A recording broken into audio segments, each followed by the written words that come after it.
وقوله تعالى قل لا أجد فيما أوحي إلي محرما على طاعم يطعمه إلا أن يكون ميتة أو دما مسفوحا أو لحم خنزير فإنه رجس أو فسقا أهل لغير الله به۔ اللہ تعالی نے ارشاد فرمایا، صاحب کتاب ان آیات کا ذکر کر رہے ہیں جن آیات میں نسخ ہے، ایک آیت دوسری آیت سے منسوخ ہے، ایک آیت کسی دوسری دلیل شرع مثلا سنت سے حدیث سے منسوخ ہے، ایسی آیات کا ذکر کر رہے ہیں۔ انہی آیات میں اللہ کا یہ فرمان ہے، فرماتے ہیں وقولہ تعالی، اللہ کا یہ فرمان کیا ہے؟ قل لا اجد فیما اوحی الی محرما، اے محبوب فرما دو جو میری طرف وحی کی گئی ہے میں اس میں حرام نہیں دیکھتا، نہیں پاتا ہوں حرام، علی طاعم، کھانے والے پر، یطعمہ، جو اسے کھائے، الا ان یکون میتۃ، مگر یہ کہ مردار ہو، اور دم مسفوحا، یا بہتا خون ہو، اور لحم خنزیر، یا خنزیر کا گوشت ہو، فإنہ رجس، کیونکہ یہ سب کے سب ناپاک ہیں، اور فسقن، یا کوئی اللہ رب العزت کی طاعت کے خلاف کوئی ایسا فعل ہو، ایسا ذبح کرنا ہو، یہاں پر فسق سے مراد ایسا غلط ذبح، اہل لغیر اللہ بھی، جس کو اللہ کے علاوہ کے لیے، جس پر اللہ کے علاوہ کا نام لیا گیا ہو، تو ایسا فسق جو ہے یہ میں حرام پاتا ہوں۔ یعنی نبی کریم صلی اللہ علیہ وسلم کو اللہ نے حکم دیا ہے محبوب یہ فرما دو کہ مردار، دم مسفوح، لحم خنزیر، یا غیر اللہ کا نام، غیر اللہ کے نام پر جس کو ذبح کر دیا گیا ہو، ان کے علاوہ کسی کو میں کھانے والے پر حرام نہیں دیکھتا ہوں، یعنی ان کے علاوہ کوئی چیز کھانے والے پر حرام نہیں ہے، ہر چیز وہ کھا سکتا ہے۔ یہ آیت کریمہ کا مفہوم یہ ہے۔ تو اس آیت کریمہ سے یہ پتہ چل رہا ہے کہ جو چند چار چیزیں میتا، دم مسفوح، لحم خنزیر، یا فسقن اہل لغیر اللہ بھی، یہ چار چیزیں جو ذکر ہوئی آیت کریمہ میں، ان چار چیزوں کے علاوہ باقی کوئی بھی چیز حرام نہیں ہے۔ یہ اس آیت کریمہ سے یہ سمجھ میں آ رہا ہے، یہ آیت کریمہ یہ دلالت کر رہی ہے، کیونکہ آیت کریمہ میں یہی تو فرمائے گا کہ ان چار کے علاوہ کھانے والے پر میں اس کے اندر کسی چیز کو حرام نہیں پاتا ہوں جو میری طرف وحی کی گئی، اس کے اندر میں کسی کو حرام نہیں پاتا ہوں، تو انہی چار کو حرام پاتا ہوں۔ تو اس سے پتہ چلتا ہے ان چار کے علاوہ باقی کوئی چیز حرام نہیں ہے، حالانکہ ایسا نہیں ہے، حالانکہ ایسا نہیں ہے، بہت ساری چیزیں، اس کے علاوہ بھی بہت ساری چیزیں حرام ہیں۔ تو آیت کریمہ یہ منسوخ ہوگی۔ صاحب کتاب فرماتے فَإِنَّهُ يَدُلُّ عَلَىٰ عَدَمِ حُرْمَةِ أَشْيَاءٍ أُخَرَ، کیونکہ اللہ کا یہ فرمان دلالت کرتا ہے اس بات پر کہ دوسری چیزیں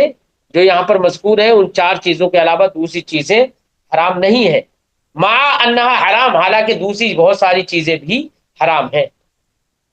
اب یہاں پر کون کون سی چیز، کیا چیزیں حرام ہے؟ بہت ساری چیزیں، جیسے کتا ہے، کتے کا بھی تو ذکر نہیں ہے اس میں، کتا کا بھی کھانا حرام ہے۔ ایسے کوئی بھی چکلی والا یا پنجوں سے نوچ نوچ کر پنجوں سے پکڑ کر نوچ نوچ کر کھانے والا جو پرندہ ہے وہ بھی حرام ہے۔ ایسے جتنے درندے ہیں وہ بھی حرام ہیں۔ تو ان کے علاوہ بہت ساری چیزیں حرام ہیں، لیکن اس سے کیا پتہ چلا کہ ان چار کے علاوہ کوئی چیز حرام نہیں ہے، تو ظاہر بات ہے یہ آیت کریمہ منسوخ ہوگی۔ فرماتے وقال عضد الملت والدین، قاضی عضد الدین، عضد الملت والدین نے ارشاد فرمایا انہو قیلا، کہ کہا گیا ہے ہوا منسوخ بما روی انہ علیہ السلام، کہ یہ منسوخ ہے اس حدیث پاک سے جو حدیث نبی کریم صلی اللہ علیہ وسلم سے مروی ہے۔ کیا مروی ہے؟ انہو نہا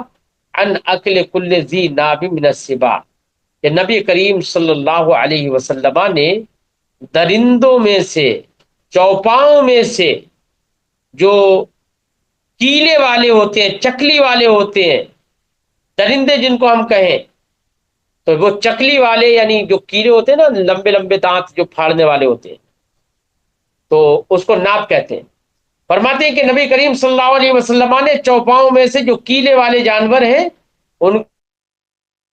کو کھانے سے منع فرمایا۔ فرماتے ہیں وہ خبر واحد، یہ حدیث خبر واحد ہے،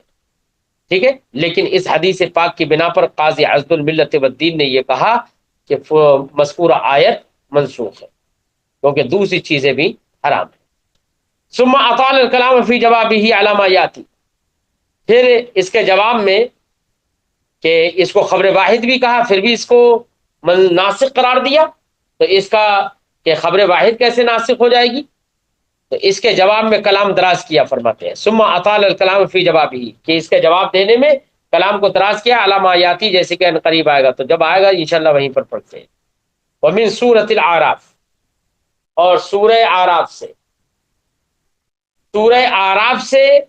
کچھ آیات کریمہ ذکر کریں گے کہ جن کے نسخ کا قول کیا گیا۔ فرماتے ہیں سورہ اعراف سے قولہ تعالی، اللہ تعالیٰ کا قول ہے خذ العفو وامر بالعرف واعرض عن الجاہلین۔ اللہ نے فرمایا اے محبوب فالتو مال لے لو، خذ العفو، فالتو فاضل بچا ہوا مال سب لے لو، وامر بالعرف، اور بھلائی کا حکم دو، یعنی امر بالمعروف کرو، واعرض عن الجاہلین، اور جاہلوں سے یعنی کافروں سے اعراض کرو، ان کو منہ مت لگاؤ۔ یہاں پر علامہ جلال الدین سیوطی علیہ رحمت و رضوان نے الاتقان میں اس آیت کریمہ کے بارے میں فرمایا کہ اس آیت کریمہ کے عجائب اور دلچسپ باتوں سے ایک بات یہ ہے کہ اس آیت کریمہ کے 3 ٹکڑے ہیں، دیکھیے، ایک ہے خذ العفو، دوسرا ہے وامر بالعرف، اور تیسرا ہے اعرض عن الجاہلین۔ امام علامہ جلال الدین سیوطی علیہ رحمت و رضوان نے یہاں پر فرمایا کہ دلچسپ بات یہ ہے کہ اس آیت کریمہ کا جزو اول یعنی خذ العفو اور جزء آخر یعنی اعرض عن الجاہلین، جاہلوں سے اعراض کرو، ان سے بات مت کرو، یہ دونوں جز اول اور آخر دونوں جز اس آیت کریمہ کے منسوخ ہیں، اور وامر بالعرف جو بیچ والا جز ہے وہ منسوخ نہیں ہے۔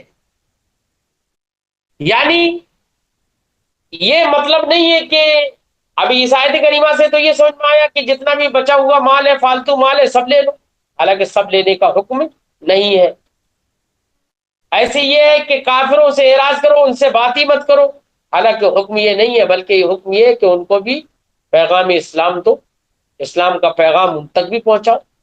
ان کو بھی نصیحت کرو، ہو سکتا ہے سمجھ میں آ جائے۔ تو اعرض عن الجاہلین اور خذ العفو یہ دونوں منسوخ ہیں۔ علامہ جلال الدین سیوطی نے فرماتے ہیں قال صاحب الاتقان، صاحب اتقان نے کہا قیلا، کہا گیا ہے انہ من عجیب الآیہ، اس آیت کریمہ کے عجائب اور دلچسپ باتوں سے ایک یہ ہے اذ اولہ منسوخ، اس کی دلچسپ بات یہ ہے کہ اس کا اول منسوخ ہے، وآخرہ منسوخ، اور اس کا آخر بھی منسوخ ہے، وأوسطہ محکم، اور اس کا اوسط محکم ہے، یعنی امر بالمعروف کا تو حکم ابھی بھی حتمی ہے، یعنی مطلب ہے وامر بالمعروف یعنی اوسط جو ہے محکم ہے، کون سا اوسط؟ وامر بالمعروف، یہ بیچ والا یہ محکم ہے، فإنہ يدل على فرضیۃ الامر بالمعروف، کیونکہ یہ آیت کریمہ دلالت کرتی ہے، اللہ کا یہ فرمان دلالت کرتا ہے کہ امر بالمعروف فرض ہے، اس پر دلالت کرتا ہے۔ ایسے ہی اللہ کا یہ فرمان دلالت کرتا ہے کہ اخذ فضل من المال، یعنی مال سے جو فالتو مال ہے اس کو لے لینا یہ فرض ہے۔ ایسے ہی یہ دلالت کرتا ہے اس بات پر الاعراض عن الکفار، کہ کفار سے اعراض کرنا یہ فرض اور واجب ہے، حالانکہ ایسا نہیں ہے، بلکہ کفار کو بھی پیغام پہنچانے کا حکم ہے، اور فالتو مال سب لینے کی اجازت نہیں ہے، بلکہ جو اللہ اس کے رسول کے لیے ہے تو وہ یہ ہے کہ انما غنمتم من شیء فان للہ خمسہ، تو اس کا 5واں حصہ جو ہے وہ اللہ کے لیے ہے، تو سب مال نہیں لیا جائے گا بلکہ 5واں حصہ لیا جائے گا مال غنیمت سے۔ تو یہ آیت کریمہ اس کا اول و آخر منسوخ ہے۔ ومن سورۃ الانفال، ایسے ہی سورہ انفال سے اللہ تعالیٰ کا یہ فرمان کیا، یسألونک عن الانفال قل الانفال للہ والرسول۔ اللہ فرماتا ہے اے محبوب تم سے لوگ انفال کے بارے میں پوچھیں گے۔ انفال یہ نفل کی جمع، نفل کا معنی بچا ہوا، فالتو، زائد، ٹھیک ہے، مراد ہے اس سے فالتو اور زائد مال۔ فرماتے ہیں کہ اللہ تعالیٰ نے فرمایا یسألونک عن الانفال، عن الانفال، تم سے وہ انفال کے بارے میں پوچھیں گے۔ قل اے محبوب فرما دو الانفال للہ والرسول، انفال بچا ہوا مال، زائد مال اللہ اس کے رسول کے لیے۔ تو اس آیت کریمہ سے بھی کیا پتہ چل رہا ہے؟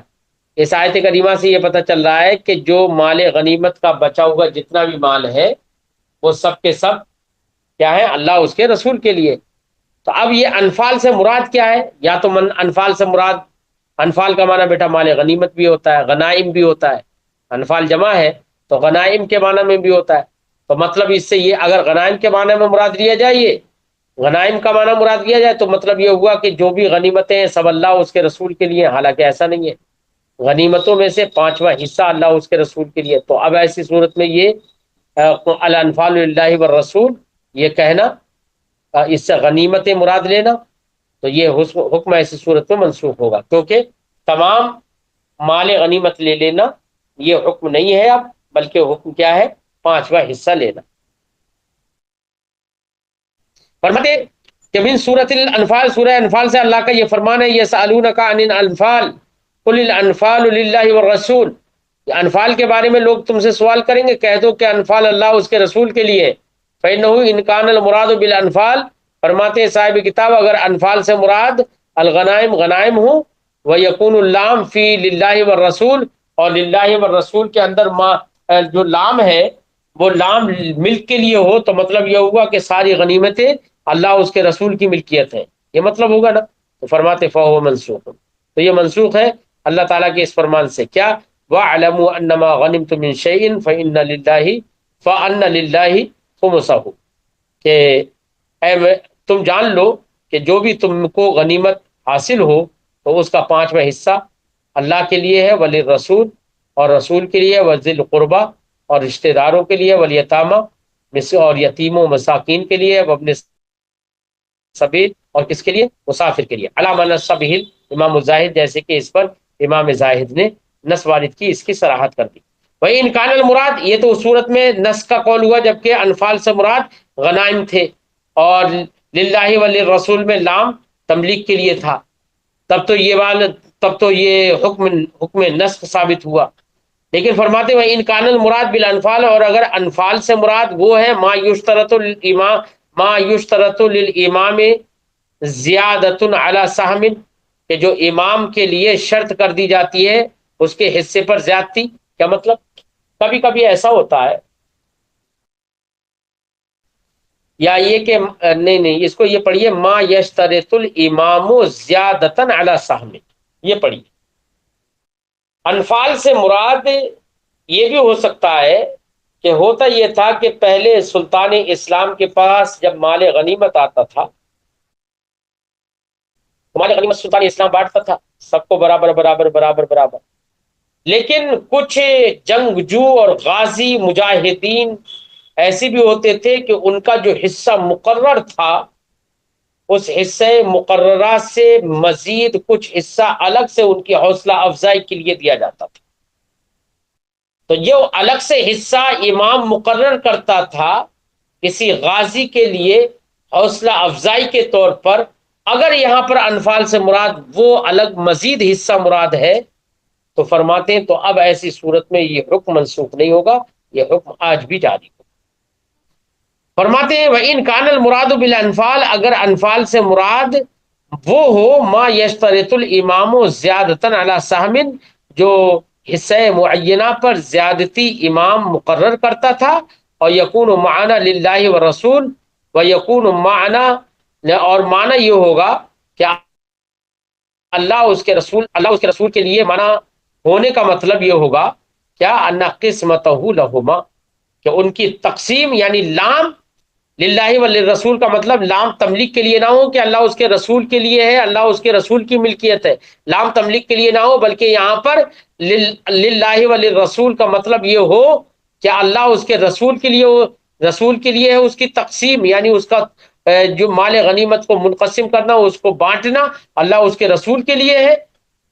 اسی کا حق ہے، انہی کا حق ہے، انہی کو اختیار ہے۔ ظاہر بات ہے کہ جب مال غنیمت اللہ اس کے رسول اگر بانٹ رہے ہیں تو انہی کو حق ہے،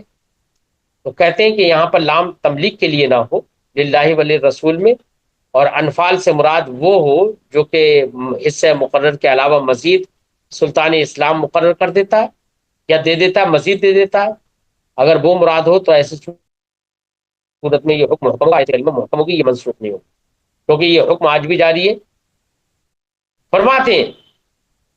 اگر انفال سے مراد وہ ہو ما یشترط الامام زیادتاً علی سہمن، کے جو امام زیادتی شرط کر دیتا ہے یا مقرر کر دیتا ہے علی سہمن حصے پر زیادتی، اور یکون معنا للہ والرسول، اور اللہ اس کے رسول کے لیے ہونے کا مطلب یہ ہو ان قسمتہ لہما، کہ اس مال غنیمت کی تقسیم کرنا انہی کے لیے ہے، انہی کو اختیار ہے، فہو باقی، تو فرماتے ہیں کہ یہ حکم آج بھی باقی ہے، یہ منسوخ نہیں ہے۔ وقولہ تعالیٰ، ایسے اللہ تعالیٰ کا فرمانا ہے ان یکم منکم 20 صابرون یغلبوا 200 وان یکم منکم 100 ان یکم منکم 100 یغلبوا 1000 من الذین کفروا بانہم قوم لا یفقہون۔ اللہ نے فرمایا کہ اگر تم میں سے 20 لوگ ہوں، 20 صبر کرنے والے لوگ ہوں، یغلبوا 200، تو ایسے 20 لوگ 200 پر غالب آ جائیں گے۔ وَإِن يَكُن مِّنكُم مِّئَةٌ، اور اگر تم میں سے 100 لوگ ہوں، یغلبوا الفا من الذین کفروا، تو کافروں کے 1000 لوگوں پر یہ غالب آ جائیں گے۔ بِأَنَّهُمْ قَوْمٌ لَا يَفْقَهُونَ، کیونکہ کفار ایسی قوم ہے جو کہ نہ سمجھ ہے، سمجھتی نہیں ہے۔ تو اس آیت کریمہ سے یہ معلوم ہوا کہ اگر مسلمان 20 ہیں اور کفار 200 ہیں، تو یہ 20 مسلمان بھی کفار پر غالب آئیں گے، لہذا حکم یہ، اب اس آیت کریمہ سے حکم یہ ہوا کہ اگر کفار 200 ہیں اور مسلمان صرف 20 ہیں صبر کرنے والے، تو ایسے مسلمانوں کے لیے یہ حکم نہیں ہے کہ وہ جنگ سے بھاگ جائیں، بلکہ ان کا مقابلہ کرنا ان پر ضروری ہے، جنگ سے بھاگ نہیں سکتے۔ یہ اس آیت کریمہ سے یہ سمجھ میں آ رہا ہے۔ ایسے ہی اگر مسلمان 100 ہیں تو قرآن یہ فرماتا ہے کہ وہ 1000 پر غالب آ جائیں گے کافروں پر۔ جب 1000 پر غالب آ جائیں گے تو حکم یہ ہوگا کہ ایسی صورت میں 100 مسلمان 1000 کفار اور دشمنوں کے مقابلے میں بھاگ نہیں سکتے، ان کے لیے بھاگنا جائز نہیں ہوگا۔ ٹھیک ہے، اس آیت کریمہ سے یہ سمجھ میں آ رہا ہے۔ حالانکہ دوسری آیت کریمہ سے حکم بدل دیا گیا، کیا فرماتے ہیں فَإِنَّهُ يَدُلُّ عَلَىٰ أَنَّ الْكُفَّارَ إِنْ كَانُوا مُضَاعَفَيْنِ مِنَ الْمُسْلِمِينَ، کیونکہ اللہ کا یہ فرمان یہ دلالت کرتا ہے اس بات پر کہ کفار اگر